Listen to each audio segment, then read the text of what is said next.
Bhagyalakshmi serial. ಭಾಗ್ಯ ಕಷ್ಟ ತಾಂಡೋ ಸುಖ ಯಾವುದು ಶಾಶ್ವತ ಅಲ್ಲ. ಭಾಗ್ಯಶಾಲಿ ತನ್ನ ಪಾಡಿಗೆ ತಾನು ಕುಳಿತುಕೊಂಡು ಪಾಠ ಓದುತ್ತಾ ಅಭ್ಯಾಸ ಮಾಡುತ್ತಾ ಇದ್ದಾಳೆ. ಅವಳಿಗೆ ತಿಳಿದ ವಿಷಯಗಳನ್ನು ಕಲಿಯುತ್ತಿದ್ದಾಳೆ. ತನ್ನಷ್ಟಕ್ಕೆ ತಾನು ಇದ್ದಾಗ ಅಲ್ಲಿಗೆ ಕೆಲ ಮಕ್ಕಳು ಬರುತ್ತಾರೆ. ಬಂದವರೇ ಅವಳನ್ನು ಮಾತಾಡಿಸ್ತಾಳೆ. ಆಂಟಿ, ನಮಗೆ ನೀವೇ ಡ್ಯಾನ್ಸ್ ಹೇಳಿಕೊಡಬೇಕು ಎಂದು ಕೇಳ್ತಾಳೆ. ಆಗ ಭಾಗ್ಯ ಮುಖ ಸೊಪ್ಪೆ ಮಾಡಿಕೊಂಡು, ನಾನು ನಿಮಗೆ ಡ್ಯಾನ್ಸ್ ಹೇಳಿಕೊಡೋದಾ? ಆಗಲ್ಲ ಮಕ್ಕಳೇ, ನನಗೆ ಅಷ್ಟೆಲ್ಲ ಡ್ಯಾನ್ಸ್ ಬರೋದಿಲ್ಲ ಅಂತ ಹೇಳ್ತಾಳೆ. ಆದರೆ ಮಕ್ಕಳು ಬಿಡೋದಿಲ್ಲ. ಇನ್ನು ತನ್ಮಯ್ ಮತ್ತು ತನ್ವಿ ಇಬ್ಬರು ತಾಯಿ ಬಗ್ಗೆ ಯೋಚನೆ ಮಾಡ್ತಾ ಇದ್ದಾರೆ.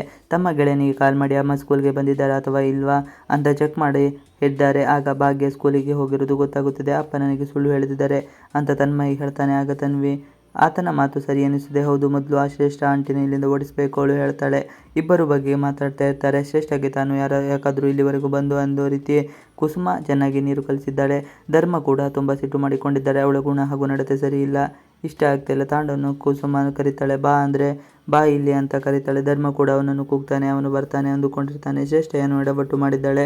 ಅವಳ ಮಾತಿನಿಂದ ಅಪಾಯ ಆಗಿದೆ ಎಂದು ಶ್ರೇಷ್ಠ ತಾನೊಬ್ಬನೇ ಎಷ್ಟು ಸಮರ್ಥನೆ ಮಾಡಿಕೊಳ್ಳಲು ಸಾಧ್ಯವೋ ಅಷ್ಟು ಸಮರ್ಥನೆ ಮಾಡಿಕೊಂಡಿದ್ದಾಳೆ. ಅದರ ನಂತರ ಅವಳಿಗೆ ಅನಿಸಿದೆ, ತನ್ನ ಪಕ್ಕದಲ್ಲಿ ನಿಂತುಕೊಂಡಿದ್ದ ಸಹ ತಾಂಡವ್ ನನ್ನ ಪರವಾಗಿಲ್ಲ, ಮಾತನಾಡಿಲ್ಲ ಎಂದು.